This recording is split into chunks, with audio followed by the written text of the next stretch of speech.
अक्सर ऐसा होता है कि हम धोखा खाकर भी दूसरे आदमी को और एक मौका देते हैं ताकि वो सुधर जाए। हम हमारी फीलिंग को भी साइड में रखते हुए उसे और एक मौका दे देते हैं, लेकिन वो हमारे अच्छाई का फिर से फ़ायदा उठाकर हमें धोखा दे देते थे। बस ऐसा ही कुछ काजोल की नई वेब सीरीज ट्रायल प्यार धोखा कानून हमें सबक सिखा देती है। साल 2009 में रिलीज हो चुकी American web series the good wife का भारतीय एडप्शन है द ट्रायल, जिसको भारतीय प्रेक्षकों के लिए बहुत कुछ तथ्यों को बदलते हुए बना गया है। अक्सर ऐसा देखा गया है कि जो ओरिजिनल सीरीज के ऊपर वेब सीरीज बनती है, एडप्शन बनते हैं, वो खासा अक्सर नए असर दिखा पाते हैं। इनमें ह्यूमन इमोशन की बहुत ही कमी दिखाई देती है।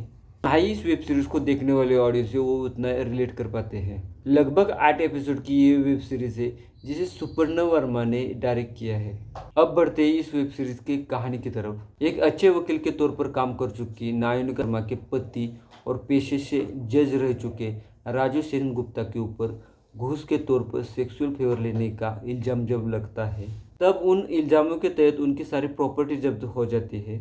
ऐसे में अपने पति से नाराज नायनुका सेनगुप्ता अपने दोनों बच्चों को लेकर नए घर की तलाश करती रहती है। लेकिन जब बच्चों की स्कूल की फी भरने की बात आती है तो उसे मजबूरन वकील की कुर्सी फिर से संभालनी पड़ती है। अपने पति से धोखा खाने के बाद में अपने दोस्त के फर्म में बतौर जूनियर वकील के तौर पर नायनुका काम करना चालू कर देते हैं। इस दौरान उसे लोगों के बहुत सारे ताने, बहुत सारे रिजेक्शन भी सहने पड़ते हैं। लेकिन हद तो तब होती है जब उसके पति राजू सेनगुप्ता का वकील ही बिक जाता है। अब इस वेब सीरीज की कहानी में नया सा ट्विस्ट आ जाता है। क्या नायनिका अपने बेवफा पति को कानून की उलझनों से बचा पाएगी? अगर इस प्रश्न का आपको अगर उत्तर जानना है तो ये वेब सीरीज आपको जरूर देखनी चाहिए। हालांकि इस वेब सीरीज को 7-8 घंटे देने से पहले इसके ऊपर का मेरा रिव्यू देख लीजिएगा, आपका वैल्यूएबल टाइम बच जाएगा। ओवरऑल देखा जाए तो वेब सीरीज द ट्रायल का सब्जेक्ट सुनने में बहुत ही अच्छा लगता है। नायनुका सेनगुप्ता के किरदार में काजोल की कास्टिंग बहुत ही सही साबित होती है। काजोल ने अपने किरदार के साथ में पूरा न्याय किया है। इसकी कहानी ही बहुत सारी जगहों पे कमज़ोर पड़ती हुई नजर आती है। वैसे तो कहानी की मेन थीम ही कोर्ट रूम ड्रामा है। इस कारण वेब सीरीज में ना कहीं पे सस्पेंस देखने को मिला, ना काजोल के चेहरे पे कहीं इमोशन वाले एक्सप्रेशन देखने को मिले।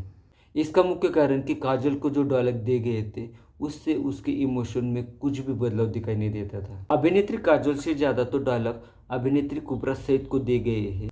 शायद इसी कारण कुबरा सैद से भी ज़्यादा स्क्रीन टाइम होते हुए भी काजोल से ज़्यादा का इम्पैक्ट लोगों के ऊपर कुबरा सैद का दिखाई देता है।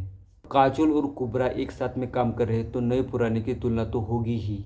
8 एपिसोड वाली इस वेब सीरीज का हर एक एपिसोड लगभग 1-1 घंटे का है।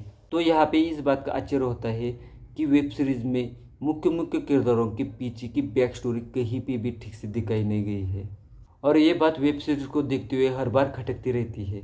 ऐसा कौन होता है जो राजीव सेनगुप्ता की हर कदम पे मदद कर रहा होता है? ये सब बातें वेब सीरीज को देखते हुए कहीं पे भी ठीक से समझ में नहीं आती है, ना इस पे सविस्तार पूर्वक दिखाया गया है। और यही बात कुबरा सैद द्वारा किए गए किरदार के ऊपर भी लागू होती है। उसकी बैक हिस्ट्री कहीं भी ठीक से नहीं दिखाई गई है। सिनेमेटोग्राफी के नाम पर अगर देखा जाए तो वेब सीरीज के बहुत सारे सीन बहुत सारी जगहों पे खटकते हैं। उनका आपस में कहानी से कोई भी तालमेल दिखाई नहीं देता है। कोर्टरूम ड्रामा का यही एक सेटिस्फैक्टरी चार्म होता है कि इन्वेस्टिगेशन को चालू रखते हुए बिना किसी स्पॉइलर के एपिसोड को ख़त्म होते होते एक सेटिस्फैक्टरी रिजल्ट दिखाना होता है। अब पहले ही मैंने कहा था कि इस वेब सीरीज के लिए 7 से 8 घंटे निकलना कोई फ़ायदे का सौदा है क्या? तो ट्रायल के नाम पे और एक धोखा सही, तभी आप इस वेब सीरीज की कहानी से खुद को रिलेट कर पाओगे। आप अगर क्रिमिनल जस्टिस जैसी वेब सीरीज को देखना पसंद करते हैं तो ये वेब सीरीज आपके लिए कतई सही साबित नहीं होगी, क्योंकि इस वेब सीरीज का क्लाइमैक्स आपको निराश ही करेगा। क्योंकि अंत भला तो सब भला, इस बात को पूरी तरह से ये वेब सीरीज नकारती है। वेब सीरीज द ट्रायल कैसी लगी प्लीज़ कमेंट करके बताना। मेरा ये वीडियो अच्छा लगे तो लाइक और मेरे चैनल को सब्सक्राइब जरूर कर देना। मिलते हैं अगले वीडियो में और एक नए रिव्यू के साथ में और एक नई वेब सीरीज के साथ में। तब तक के लिए नमस्कार।